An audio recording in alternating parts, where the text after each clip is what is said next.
Hi there, this is Diecast channel, and in this video I'm going to show you this 1968 Chevrolet Chevelle Baldwin Motion. It's already unboxed since the box was quite destroyed and it didn't have a plastic base. So we're going to do a review on this car, and if you like those cars, stay with me to the end of this video because we're going to see some differences between the Baldwin Motion Chevelle and the ordinary Chevelles. And also don't forget to subscribe to give me a thumbs up. So let's take a better look at this car.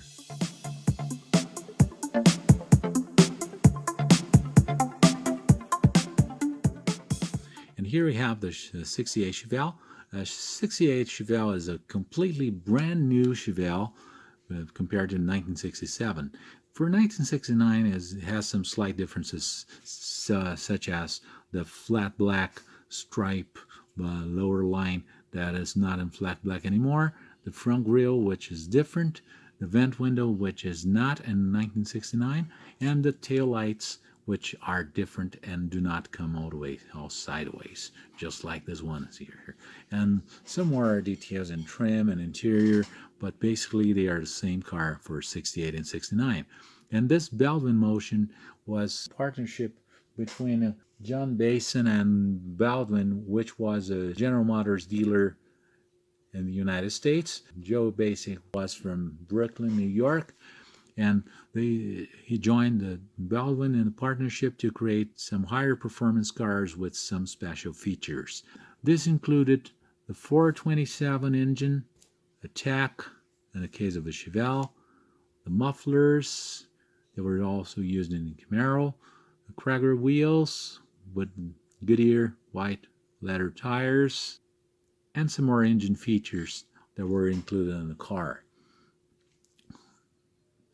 These Baldwin Motion cars were 5 cars that were the Corvette, the Chevelle, which is here, the Chevrolet Biscayne, the Camaro, and the Chevy 2, which is actually the Nova.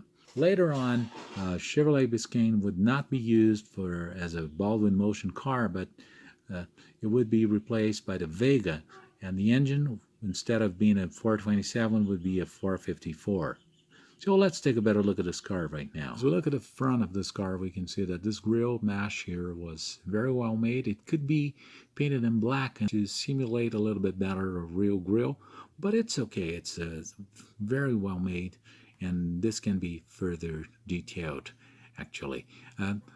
One thing we need to have clear is that this ERTL line is a basic line. It's not a top line, so we cannot expect the same level of detailment we find in those Authentics or Lane Exact details, Highway 61, or more expensive models. We cannot forgive the lack of those details in those brands and those lines, but in this one, it's completely acceptable. The Chevelle logo here is painted on. It's actually a decal as well as this pinstripe. It looks very nice. The SS badge right here in the center of the grille, and a 427 license plate and the bumper with no flashings and no issues. Directional lights here are made with painting that simulates the acrylic, and it does it very well. And the headlights are very realistic. This 427 big block engine looks very nice in this engine bay, as well as the engine bay, which is very well made. We can see the battery, the reservoir, the brake master cylinder, the air filter with the chrome mesh right here atop the carburetor and the intake manifold, and the radiator hose that looks very realistic. The front panel here looks pretty much correct, and the engine in general looks very good. The hood with this scoop to house this more powerful engine has an opening here at the end. The hinges here could be a little bit better. They could be a little bit smaller, more delicate, and right here on the sides instead of being here more to the middle. But this is a basic old ERTL line, so we can't really expect more than this. As we look a little bit closer, we can take an overview of the engine. That looks very nice. We can see that the engine is made in this red-orange color that was used for Chevrolet engines at the time. The intake manifold is made in silver, the carburetor is made in gold, and the valve covers are chrome. The battery with its terminals, but it has no cables and wires. There are no distributor cables, and there are no cables and wires and more details that we can find in more expensive brands. If you take a look at the interior, we can see the dashboard with the gauges are well made for this model car. 3-spoke SS steering wheel. It looks very nice. It kind of reminds of one of the Pontiac. The floor, which is made on a texturized plastic that reminds of a carpet, and the pedals, they're gas, brake, and clutch. This is a mechanical transmission car, and a hinge, which is typical of those simpler models, as we notice. And the door panel, it looks good. The mirror, which is pretty well made, and the vent window, which is fixed. It's only available for 1968. 69 wouldn't have a vent window. The door handle, which is a separate piece. Seats look good. Front seats tilt. Tail liner, which is basically cast in the Windows acrylic piece. It has a small simulation of a dome light, and the two sun visors are cast in plastic, but they have no painting. This could be painted and look a little bit better. Gear lever.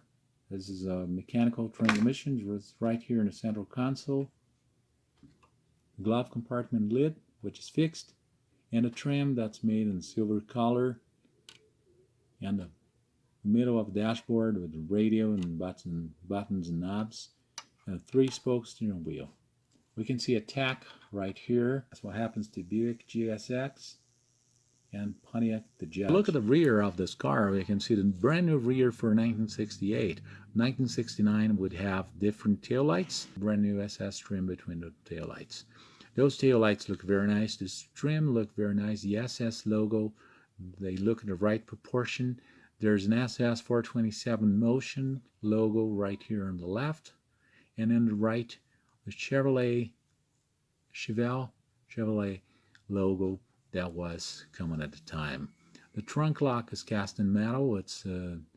There is a tiny little hole here with a painting only, but it's a pretty good quality. One thing I really couldn't forgive in this car is having a fixed trunk lid. It's a separate piece, so I think it should open. I'll also have to work on this mist painting here, right here on the right door.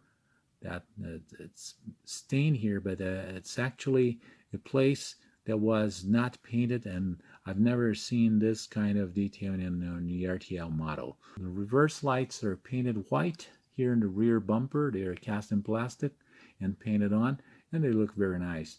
The bumper has no flashings at all, and we don't have the dual exhaust here because the exhaust pipes are here on the side. As we look at the base of the car, we can see it's got a pretty good quality.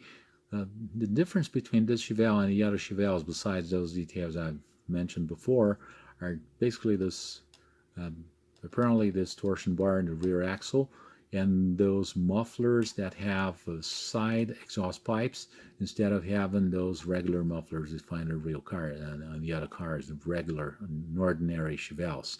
I personally like those ones better, but it's okay. It's part of a car, so it's going to be here. We can see that the tranny is a heavy-duty tranny. The color of the engine is okay. It's good. Does not look like plastic, although the air filter and the starter could be painted in different colors, just like what happens to different ERTL models. The front and the rear suspensions are fixed. They have no coil springs. The drive shaft does not spin, but they do simulate pretty well what happens in the real cars. That's what happened to ERTLs. The screws are apparent, but they're very discreet and also painted in black, so they wouldn't show off so much. So this car looks really nice, and it's got a pretty good quality for what is offered. Ranking this car from 0 to 10, I would give it a 9, and a solid one. This car really would deserve a 10 if it had an opening trunk, but unfortunately it doesn't have. The trunk is fixed, even though it looks like the one that opens. But anyway, The car is very well made. The painting has a very good quality. The vinyl has a very good quality. All details are very well reproduced.